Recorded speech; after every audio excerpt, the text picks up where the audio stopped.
அர்த்தம். கடமையை செய் பலனை எதிர்பார்க்காத. என்னடா நம்ம எதுக்கோ எதிர்பார்த்துட்டு இருந்தோம், இது என்ன ஒரு ஸ்லோகம் சொல்றான்னு பார்க்குறீங்களா? எந்த விஷயத்துக்காக நீங்க எதிர்பார்த்துட்டு இருக்கீங்களோ, அதுக்கு முன்னாடி ஒரு ஸ்லோகம், ஒரு குட்டி கதை. ஏன்னா இந்த வீடியோ முடியும்போது அந்த ஸ்லோகத்துக்கும் அந்த குட்டி கதைக்கும் ஒரு லிங்க் இருக்கு. சரிங்களா? கடமை செய் பலனை எதிர்பார்க்காத. அதான் அந்த ஸ்லோகம். எனக்கு ரொம்ப பிடிச்சது. என்னடா இது கடமையை செய்ய சொல்றாங்க, பலனை எதிர்பார்க்க வேணான்றாங்கல்லன்னு நெறைய பேருக்கு அந்த ஸ்லோகம் மேல ஒரு டவுட் ஒண்ணு இருக்கு. வேலை பண்றோம். வேலைக்கு ஏத்த கூலி எதிர்பார்க்கக்கூடாதா? இவ்ளோ கஷ்டப்பட்டு உழைக்கிறோம். சம்பளத்த எதிர்பார்க்கக்கூடாதா? அப்படின்னு. அந்த ஸ்லோகத்துடைய முழு மீனிங் என்னன்னா, ஒரு கதையா சொல்லிடுறேன். ஒரு பெரிய வீடு, ஒரு மிகப்பெரிய பணக்காரரு. அவரு ரூம் மட்டும் கிளீன் பண்றதுக்கு 2 ஆட்கள் இருப்பாங்க. ரொம்ப புடிச்சவங்களும் 2 பேரு அந்த ரூம் கிளீன் பண்றதுக்கு வச்சிருக்காரு அவரு. மிகப்பெரிய பணக்காரர் அவரு. இப்போ 2 பேரும் வந்து ரூம் துடைக்கிறவங்க. ஓகே. அவரு காலையில ரெடி ஆயி அந்த ரூம்லேருந்து வெளிய வரும்போது அவங்க துடைச்சிட்டு இருக்காங்கல்ல, அதுல ஒருத்தர் வந்து அவர் பாட்டுன்னு ஒரு வேலைய பார்த்துட்டு இருப்பாரு. துடைச்சுக்கிட்டே இருப்பாரு. இன்னொருத்தர் இருக்காருல்ல, அவர் போய், "சார், உங்க ட்ரெஸ்ஸு சூப்பரா இருக்கு சார். சார் நீங்க போட்டுருக்கிற கண்ணாடி நல்லா இருக்கு சார். சென்ட் சூப்பரா இருக்கு சார். நல்லா இருக்கு சார். சூப்பரா இருக்கீங்க சார். எனக்கு பேக் குடுங்க சார்." அப்படின்னு வாங்கிட்டு போவாரு. இன்னொரு ஆளு "வணக்கம் சார்" சொல்லிட்டு வேலைய மட்டும் பார்த்துட்டு இருப்பாராம்.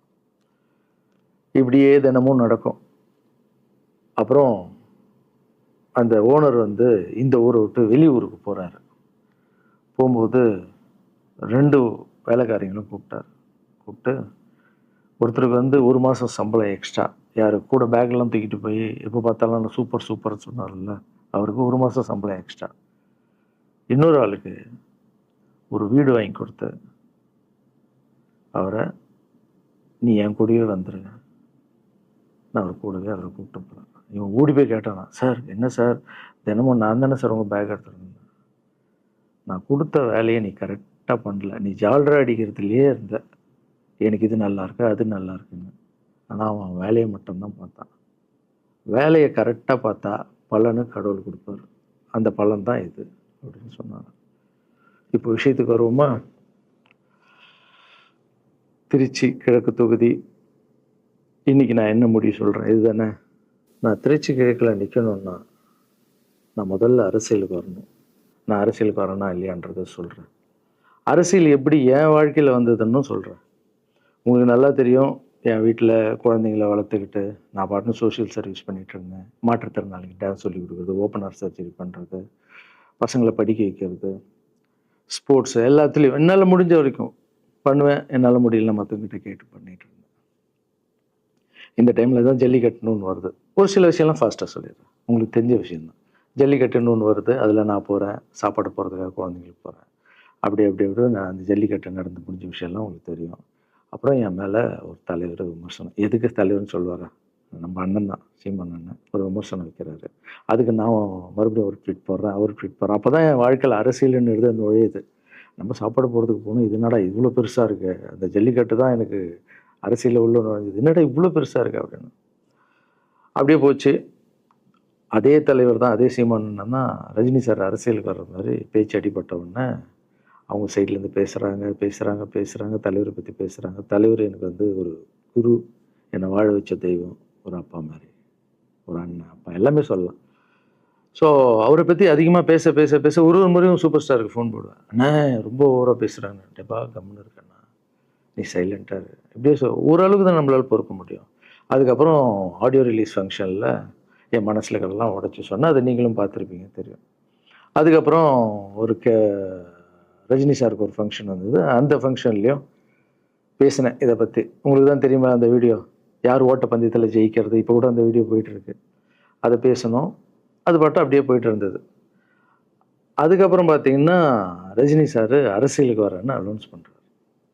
பண்ண உடனே நான் போய் தலைவர பார்க்குறேன். "அண்ணா வரீங்களா அண்ணா?" நியூஸ்ல வருது. "ஆமாக்கா நான் வரேன்."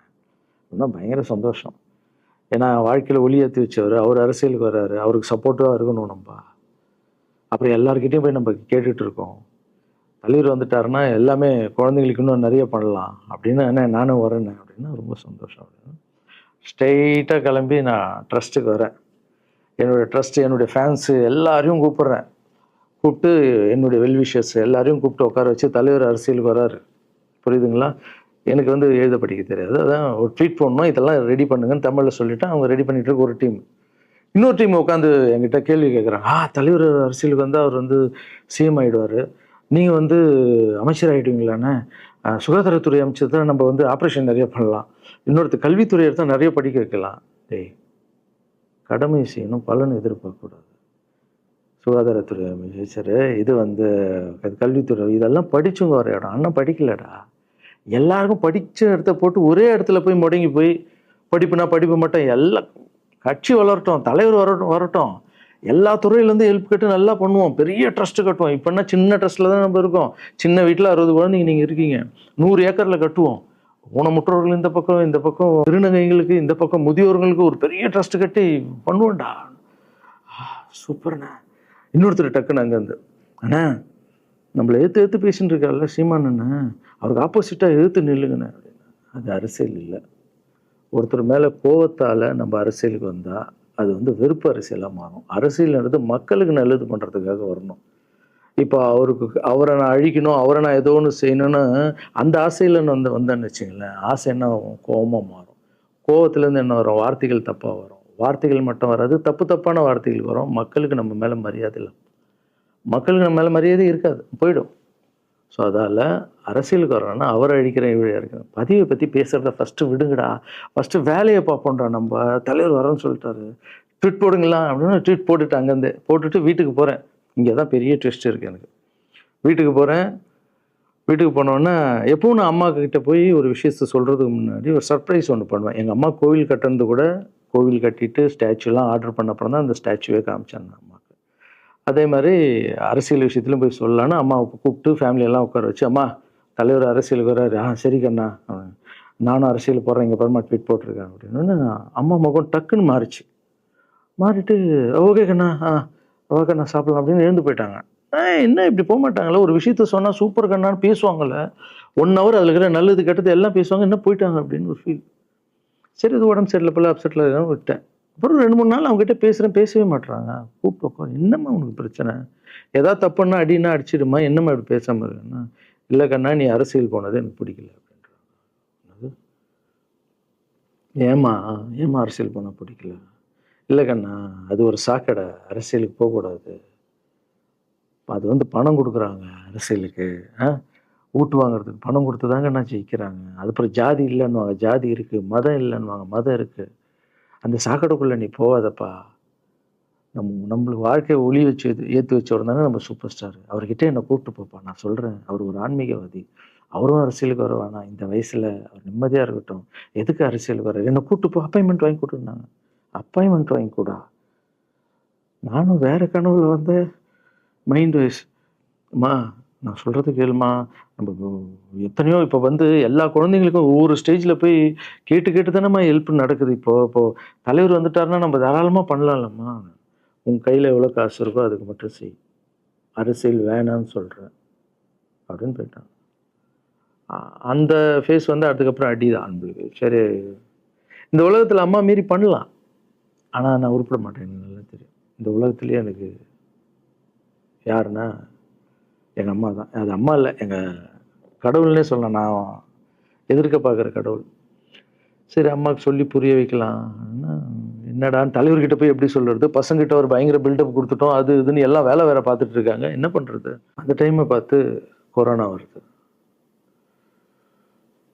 ஒரே ஷாக்கு, வெளியே போக முடியாதுன்றாங்க. இல்லைன்னா முடிஞ்சு போச்சு. பிரச்சாரம் பண்ண வெளியே போக முடியாது, தலைவருக்கு உடம்பு சரியில்லாமல் போகுது, ஹைதராபாத் ஷூட்டிங் போகிறார், உடம்பு முடியல, அப்படியே எல்லாமே கொலாப்ஸ் ஆகுது.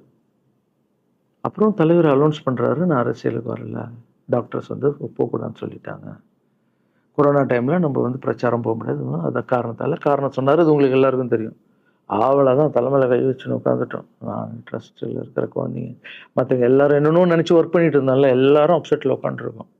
தலைவர் ஒருத்தம் போய் பேசி பார்க்கலாம் அவர்கிட்ட, தலைவர் வர்றாரு, கூப்பிட்றாரு, போகணும். அந்த மாதிரி தலைவரை பார்த்ததில்லை நான்.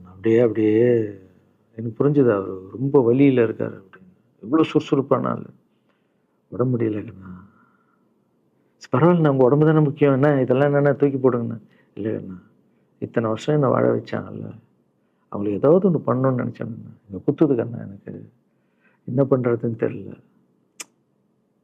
ரொம்ப கஷ்டமாக இருக்கு அப்படின்னா. அண்ணே அதை விடுங்கண்ணே, எல்லாம் அப்படின்னு அவர்கிட்ட பேசிட்டு அவர் வந்து அப்போ நான் முன்னாடி பேசும்போது அவர் சொல்கிறார், நான் கூட பதவிக்கு வரணும்னு ஆசைப்படல. இன்னொரு நல்ல ஆள் படித்த ஆள் அங்கே நிற்க வச்சு பார்ப்போம். யாருன்னு சொல்லுவேன், யாருன்னு கூட சொல்லல. அது அப்படியே போச்சு. அவர் மனசுக்கு மட்டும்தான் தெரியும். யாருன்னு கூட சொல்லல. ரொம்ப அப்செட்டாக இருந்தார். சரி ஓகே, இதுவும் கடந்து போகணும். அப்படியே கடந்து போச்சு. எனக்கும் காஞ்சனா படம் அது இதுன்னு வந்து பெரிய ஹிட் ஆகுது. அதுக்கப்புறம் யாருக்கிட்டேயும் நீங்கள் யாரும் எனக்கு ஹெல்ப் பண்ண வேணாம். முதல் நாள் நான் வந்து கலைஞர் ஐயா கிட்ட ஹெல்ப் கேட்டேன். அவர் வந்து ஒரு சில குழந்தைங்களுக்கு ஹெல்ப் பண்ணார். அதுக்கப்புறம் அன்புமணி ராமதாஸ் ஐயா அவரும் ஹெல்த் மினிஸ்டராக இருக்கும்போது அவரும் ஒரு சில குழந்தைங்களுக்கு ஹெல்ப் பண்ணார். அப்புறம் நம்ம விஜய் சார் நண்பர், அவர் வந்து ஒரு குழந்தைக்கு ஆப்ரேஷன் பண்ணார். ஸோ இருக்கும்போது என்னால் முடிஞ்ச வரைக்கும் சொந்த பணத்தை போட்டு பண்ணிவிடுவாங்க. முடியாத போது தான் நான் அந்த ஹெல்ப்பை கேட்பேன். இப்போ தான் நல்லா வந்துட்டுமே, யாருக்கும் எனக்கு பணம் கொடுக்க வேணாம், இனிமேல் என் சொந்த பணத்திலே பண்ணுறேன்னு சொல்லிட்டு நான் பாட்டுன்னு ஒரு வீடியோ கூட நான் போட்டேன், இனிமேல் யாரும் பணம்லாம் கொடுக்க வேணாம் அப்படின்னு. அப்படியே போயிட்டுருக்கு. காஞ்சனா எல்லாம் முடிஞ்சு ஜிகிர் தண்டா படம் ரிலீஸ் ஆகுது. ஜிகிர் தண்டா பார்ட்டி போயிட்டுருக்கு. டைரக்டர் நின்று பேசுகிறேன். நான் டைரக்டர் கிட்ட போகிறேன். டைரக்டர் யார்கிட்டயும் ஃபோனில் பேசிகிட்டு இருக்காரு. அப்படியே பேசிகிட்டு இருக்கிறவர் டக்குன்னு இந்தப்பா சீமானண்ணன் பேசுவார்னு கொடுத்துட்டாரு என்கிட்ட. அவருக்கும் தெரியாது நான் பேச போகிறேன். அவர்கிட்ட லாரன்ஸ் பேசுவார், சீமானண்ணன் 2 பேரும் சைலண்ட்டு. நானும் எதுவும் பேசலை, சீமானண்ணனும் எதுவும் பேசலை. அப்படியே ஒரு நிமிஷம் அப்படியே நிற்கிறோம். பெரியவர் இல்லை என்னாலும் அண்ணன் அப்படின்னு. அவ்வளோதான் அண்ணன். பயங்கர பாசம். எந்த இடத்துல கோவம் இருக்கும் அந்த இடத்துல குணம் இருக்குன்னு சொல்லுவாங்கள்ல. அண்ணன் வந்து புகழ்ந்து தள்ளுறாரு ஜிகர் தண்டாவை. இப்படி பண்ண கண்ணா, அப்படி பண்ண இவ்வளோ சூப்பராக பண்ண, அந்த சீன் எனக்கு ரொம்ப பிடிச்சதுன்னு. அவருடைய அன்பு தான் தெரியும்ல, எல்லாமே அதிகமாக இருக்கும் அண்ணன்கிட்ட. அண்ணா ரொம்ப சந்தோஷமாக வாழ்த்தினார். அப்புறம் நான் வந்து மாற்றம்னு ஒரு அமைப்பு ஆரம்பிச்சிருக்கேன்ல, இந்த விவசாயிகளுக்கு டிராக்டர் கொடுக்கறது, அப்புறம் மாற்றுத்திறனாளிக்கு ஸ்கூட்டி கொடுக்குறது எல்லாமே அதை பார்த்துட்டு பத்திரிகையாளர் கேட்குறாங்க அவர்கிட்ட, ரகுவலரன் சார் மாற்றம்னு அமைச்சிருக்காருன்னா, நல்ல விஷயம் தம்பி, நல்லா பண்ணிட்டோம், நல்லா இருக்கட்டும் அப்படின்னு வாழ்த்தினார். ஸோ ஒரு பெரிய பிரச்சனைக்கு கடவுளே வந்து அதை அப்படியே சால்வ் பண்ணி வச்ச மாதிரி ஆயிடுச்சு. அப்படியே போச்சு. ஆனால் நீங்கள் நல்லா இருக்கணும், எங்கே இருந்தாலும் நல்லா இருப்பீங்க. எப்போல்லாம் ட்ரஸ்ட்டுக்கு போகும்போது பசங்கள்லாம் கேட்பாங்க, அந்த 100 ஏக்கர் ட்ரஸ்ட்டு குழந்தைங்க, சரி ஓகேடா. அப்படி பார்த்தீங்கன்னா நண்பர் விஜய் சார் கிட்ட பேசிட்டு இருக்கும்போது நான் வர அரசியலுக்குன்றாரு. நிஜமா நண்பா அப்படின்னு. எஸ் அப்படின்னு. மறுபடியும் போய் ட்ரஸ்ட்டில் உட்காந்து டேய் நண்பர் வராரு. ஏன்னா சூப்பர் ஸ்டார் எனக்கு எவ்வளோ க்ளோஸோ நண்பர் கூட அவ்வளோ க்ளோஸ் தான் எனக்கு. ஏன்னா மேகமாய் வந்து போகிறேன்ற சாங்லேருந்து நான் அவருக்கு டான்ஸ் மாஸ்டராக பண்ண ஆரம்பித்தேன். அதுக்கப்புறம் நிறைய சாங் பண்ணேன், சரக்கு வச்சுருக்கேன். அப்போ உங்களுக்கு தெரியும், அந்த தாம் தக்க தீம் தக்க அவருக்கு மட்டும் நான் ஸ்பெஷலாக வந்து பண்ணி கொடுத்துட்டு போவேன். தமிழ் வேறு யாருக்கும் பண்ண மாட்டேன். அவர் கூப்பிட்டா வருவேன், தலைவர் கூப்பிட்டா வருவேன், சாங் பண்ணிட்டு போவேன். அவர் வரணும் போது எஸ், ஏன்னா அவர் ஒரு முடிவு எடுக்க மாட்டார், எடுத்தாருன்னா அவர் நல்ல உழைப்பார், நல்ல உழைப்பாளி பண்ணுவார் அப்படின்னு நினச்சி மறுபடியும் போய் ட்ரஸ்ட் ஆளுங்கெல்லாம் பேசுகிறதுக்கு முன்னாடி ஐயோ அம்மா இருக்காங்களே பிடிக்காத, ஃபஸ்ட்டு அங்கே கரெக்ட் பண்ணணும்ல. அங்கே போனேன். அம்மா நண்பர் அரசியலுக்கு வராருமா, என்னம்மா அப்போ தான் ஓகே, இப்போ எல்லாம் மாறி இருக்கு, போகலாம்மா, நீ ஃபஸ்ட்டு அவர்கிட்ட ஒரு அப்பாயின்மெண்ட் வாங்க, நான் உன்னை கூப்பிட்டு போகிறேன் அப்படின்னா. கூப்பிட்டு போய் இந்தப்பா என் பிள்ளைய ஒப்படைக்கிறேன் பார்த்துக்கப்பான்னு சொல்லுன்னு பார்த்தா, என்னம்மா பேச போகிறேன்னு கேட்டேன். நீ அரசியலுக்கு வராத தம்பி, இது ஒரு சாக்கடை, நீ அரசியலுக்கு வராத, நீ ரொம்ப சைலண்டான ஆள், உனக்கு இதெல்லாம் செட் ஆகாது, பணம் கொடுத்தா தான் ஜெயிக்க முடியும், ஜாதி இருக்குது, மதம் இருக்குது, இதெல்லாம் தாண்டி வருது கஷ்டம்னு நான் அவர்கிட்ட சொல்கிறேன்ப்பா அப்படின்னு. அப்படியே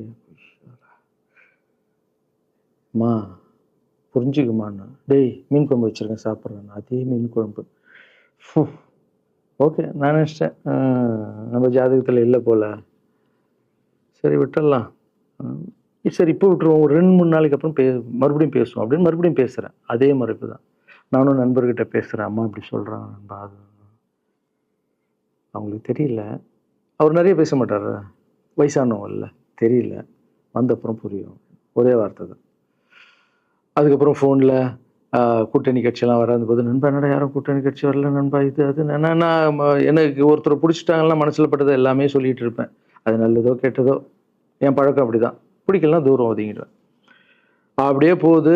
எலெக்ஷன் வருது, அனௌன்ஸ் பண்ணுறாங்க, எலெக்ஷன் நண்பர் நிற்கிறாரு. ரிசல்ட் அன்றைக்கி டோட்டலாக மாறுது எல்லாமே, அப்படியே தலைகீழாக ஆகுது, புரட்டி போடுறாரு சரித்திரத்தை. வேறம்மா முதல்ல தெரிந்து எங்கள் அம்மாவை தான். எனக்கு ரொம்ப ஆசையாயிடுச்சுன்னா எங்கள் அம்மா மேலே அம்மா பேர் கண்மணி. கண்மணி அப்படின்னு தான் கூப்பிட்டு போவேன். எங்கன்னு கூப்பிட்டு போனால் அம்மா கொண்டு என்னடா இவ்வளோ உஷாராக வர, என்ன விஷயம், இங்கே உங்ககிட்ட தான் பேசணும். நீ என்னம்மா சொன்ன, பணம் கொடுத்தா தான் ஓட்டு போடுவாங்க, ஜாதி இருக்குது, மதம் இருக்குது, புது ஆளுங்களை வர விட மாட்டாங்க, ஜெயிக்க முடியாது, இதெல்லாம் சொன்னல. நண்பர் ஜெயிச்சிட்டார் பத்தியாம்மா. அந்த ஒரே ஒரு முகத்துக்காக ஓட்டு போட்டிருக்காங்க. நம்பிக்கையான ஆள் வந்தால் போடுவாங்கம்மா, நல்லவங்களாம் வரலாமா, புரிஞ்சுக்கம்மா, என்ன விடுமா. இப்போ என்னம்மா சொல்கிற அப்படின்னு கேட்டேன். முதல் முறையாக எங்கள் அம்மா முகத்தில் ஒரு சிரிப்பை பார்த்தேன். ஆமா கண்ணா, அந்த புள்ள எல்லாத்தையும் மாற்றிடுச்சு, இவ்வளோ பெரிய வெற்றி அடி வரணும்னு நான் எதிர்பார்க்கலப்பா. ஒரு நல்ல மனுஷன் வந்து பண்ணணும்னு நினச்சா அது முடியுங்கண்ணான்ற நம்பிக்கை எனக்கு வந்திருக்குப்பா அப்படின்னு அம்மா சொன்னான். அப்போ என்ன போயிடலாமா, ஓகேவா அப்படின்னு கேட்டேன். போகண்ணா, நீ நினச்ச மாதிரி பண்ணு அப்படின்னு அம்மா சொன்னோன்னு காலில் சாஸ்தாகமாக வந்தேன். தேங்க்யூ ஸோ மச்மா அப்படின்னு. ரொம்ப ஹாப்பி நான். அம்மா ஓகே சொல்லிட்டாங்க அரசியல் வர்றதுக்கு. இப்போ நான் தாய்க்கு நிகரான்னு நினைக்கிறேன். என் ரசிகர்கள் கேட்குறேன், நான் அரசியலுக்கு வரலாமா? இதை பார்த்துட்டு இருக்கிறவங்களுக்கு, இந்த மக்களை கேட்குறேன், நான் அரசியலுக்கு வரலாமா? அந்த தகுதி எனக்கு இருக்கா? நீங்களும் சொல்லுங்கள். இந்த வீடியோ பார்த்துட்டு இருக்கவங்க கமெண்ட்ஸ் போடுங்க. பசங்களா, இவங்க தான் என்னுடைய 22 வருஷத்தினுடைய உழைப்பு. அரசியலுக்கே வராமல் மக்களுக்கு நான் செஞ்ச சேவை உங்கள் கண்ணு முன்னாடி நிப்பாட்டியிருக்கேன். இப்போ உங்கள் வயசு என்ன? 22 வயசாகுது. ஒரு வயசில் என் கையில் வந்தார் இவர். அந்த ஃபோட்டோவை நீங்களே பாருங்கள். இப்போ 22 வயசு. ஒரு குழந்தைய வளர்க்குறதுக்கு நீங்கள் எவ்வளோ கஷ்டப்படுவீங்க உங்களுக்கு தெரியும் இல்லை? அந்த கஷ்டம் என்னென்னா, ஸ்கூலுக்கு அனுப்புறது ஃபீஸ் கட்டுறதுலேருந்து, உடம்பு சரியில்லாமல் போனாலும் அவன் ஆசைகளை நிறைவேற்றுறதுலேருந்து, ஒரு குழந்தைக்கு அப்படி இருந்தால் 60 குழந்தைங்களை வளர்த்துருக்கேன். எவ்வளோ பிரச்சனை வந்திருக்கேன், எவ்வளோ நோய்கள் வந்திருக்கும், எவ்வளோ நைட் தூங்காமல் வந்திருக்கேன், அதில் எவ்வளோ டிஸ்டர்ப், அதுவும் என் வீட்டில் வளர்த்துருக்கேன். இதெல்லாம் எதுக்கு பண்ணேன்னா, எந்த ஒரு எதிர்பார்ப்பும் இல்லாமல் கடமை செய் பலனை எதிர்பார்க்காதன்ற அந்த வார்த்தை எனக்கு ரொம்ப பிடிக்கும். அதுக்காக செஞ்சுருக்கேன், என் மக்களுக்காக செஞ்சுருக்கேன். ஏன்னா மக்கள் தான் என் படத்தை பார்க்குறாங்க. மக்களால் தான் நான் கார் வாங்குகிறேன், வீடு வாங்குகிறேன், சந்தோஷமாக இருக்கேன். அவங்களுக்கு இந்த சொசைட்டிக்கு நான் ஏதாவது பண்ணணும். அரசியலுக்கு வர்றதுக்கு முன்னாடியே பண்ண விஷயங்கள் பார்த்தீங்கல்ல. 22 வருஷம் உழைச்சிருக்கேன். ஒரு கதை ஒன்று சொன்னேன்ல, 2 வேலைக்காரங்க இருந்தாங்கன்னு. சின்சியராக யாருக்கும் ஜால்ரை அடிக்காமல் எதுவும் பண்ணாமல் என் தொழிலுக்கு தர்மமாக, என் மக்களுக்கு தர்மமாக என்ன பண்ணணுமோ 22 வருஷம் உழைச்சி உங்கள் கண்ணு முன்னாடி நிப்பாட்டிட்டேன். அந்த ஓனர் ஒரு பலன் கொடுத்தார்ல, அந்த ஓனர் யார் தெரியுமா? கடவுள். அந்த கடவுளுக்கு தெரியும் எனக்கு என்ன பலன் கொடுக்கணும். இதுக்கு தான் அந்த கதை லிங்க் ஆகும்னு சொன்னேன். ஸோ நீங்கள் சொல்லுங்கள், நான் அரசியலுக்கு வரணுமா வேண்டாம்? வேண்டாம்னா என்ன சொல்லுங்கள். வாப்பா, வாடாகண்ணா, வா நண்பா, வாங்கண்ணா அப்படின்னு சொல்லுங்கள். என் முடிவை நான் உங்களுக்கு சொல்கிறேன். உங்கள் முடிவுக்காக காத்திருக்கேன்.